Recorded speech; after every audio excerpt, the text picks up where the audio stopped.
So before the year began, I predicted the Giants to go 2-14, with them beating the Redskins and the Bengals. Now, and this is really saying something, it looks like I may have overestimated the Giants. Throughout the past couple of years, ever since the end of 2016 when they made the playoffs, the Giants over the past few years have just been one of the least talented teams in the league year in and year out. Eli was not a good quarterback. Daniel Jones looks like he's on track to being ruined by that organization. And I'm still kind of meh on Danny Dimes. Like, I don't think he's anything special, but I think he's better than what people want to give him credit for, especially with how draft night played out. But yeah, this is just years and years of bad decision making poured into just one complete mess of a season. Taking Saquon Barkley second overall in 2018 was inexcusably dumb. I do not care how good Saquon Barkley is.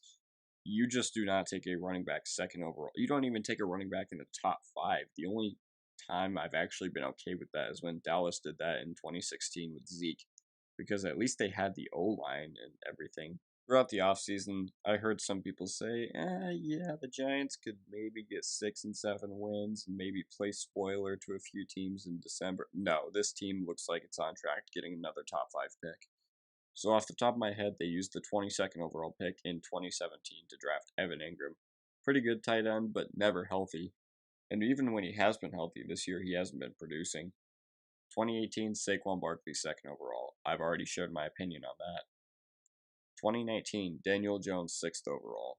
I mean, if you believe Daniel Jones is your guy, then by all means get their guy. But there is a very, very realistic chance that they could have gotten him at 17, which is where the Browns were picking, when they got that first round pick from Cleveland for OBJ. And then either the 30th or 31st overall pick in 2019, they traded up to get DeAndre Baker, robbed a dude in the middle of a barbecue over a poker game. So in 2020, they took Andrew Thomas fourth overall. That is really the only pick I cannot argue with. I personally think they could have blown it by taking Isaiah Simmons, and that's not a knock on Isaiah Simmons.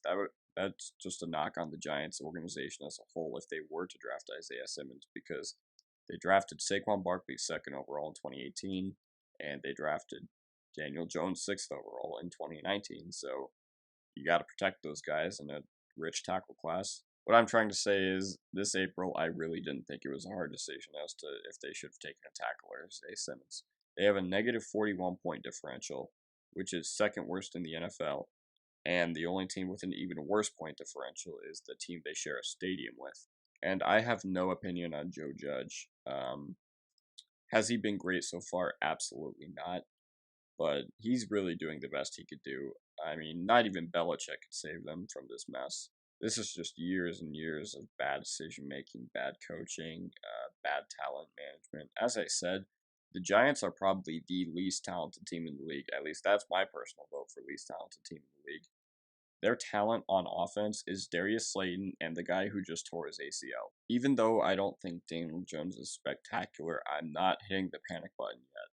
We know he's not going to be Mahomes. We know he's not going to be Russell Wilson. We know he's not going to be Lamar Jackson. Because if he could be, or even had the potential to be, we would have seen it by now with Pat Shurmur. This team just got absolutely dominated by a 49ers team playing their backup quarterback with no Nick Bosa and missing a whole bunch of other guys, and they lost by 27 points. It wasn't even close. And what are you going to say? Like, oh my god, they signed Devontae Freeman. Like, who cares? Devontae Freeman isn't good anymore. He hasn't been good since like 2016. Honestly, Gettleman just needs to get out of New York. He's definitely a problem. I don't think Gettleman is going to get fired midseason just because of how rare that is in the NFL. And you have to remember that with the Giants, the only reason they fired Eli Manning, or no, they fired Jerry Reese midseason was because it got so toxic with like how he handled the Eli Manning stuff. And if you're a rebuilding team, which the Giants look like they very much have been the past few years, you should expect to see improvement, improvement, improvement year after year after year. It doesn't seem like the Giants are getting a whole lot better. The only time I remember actually being sort of impressed with the Giants after they made the playoffs was at the end of 2018 when they were just getting carried by Saquon. And I know that last year they were getting carried by Saquon too, but he had a high ankle sprain and he wasn't that effective until real late in the season. Going back to 2017, the Browns have more wins than the Giants. The Browns went 0-16 in 2017. I just want to ask you guys something. Do the Giants have a legitimate top 15 player at any position on their roster besides Saquon? So, off the top of my head, the only 4 teams that really come to mind as early candidates for the number 1 overall pick are the Giants, Jets, Broncos, and Jaguars.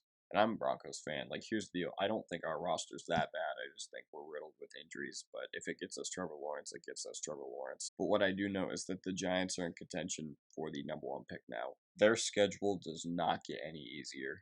They have to play the Rams, the Cowboys, the Redskins, the Eagles, the Buccaneers, the Redskins again, the Eagles again, the Bengals, the Seahawks, the Cardinals, the Browns, the Ravens, and Dallas. The only teams I could see them beating in that time span are Philadelphia and Cincinnati. And before you guys say, oh, what about Washington? Did you guys see what Washington did to Philadelphia week 1? I am scared for Danny Dimes' life after that game. In Dallas, listen, I know the Cowboys are 1-2, but they've looked amazing doing it. So the Browns hadn't had a winning record in 90 weeks of football. So about 90 weeks is probably like 6 years ago in NFL terms. So the Browns are 2-1 right now, and now the Giants hold that record. The Giants are at 55 weeks, so it's been a give or take 3 or 4 seasons since the Giants had a winning record. So this is clearly bad, and my only answer to all of this is to tank for Trevor. I know Trevor Lawrence will not fix the horrendous offensive line. Giants need a lot more than just quarterback right now. But guess what? Quarterback is more than obviously the most important position in the league, and passing on Trevor Lawrence when you have a literal turnover machine back there would be phenomenally stupid. So yeah, we can't really look ahead to next NFL draft right now because it's only week 3. But if they draft Lawrence for their sake, hopefully he's a good quarterback.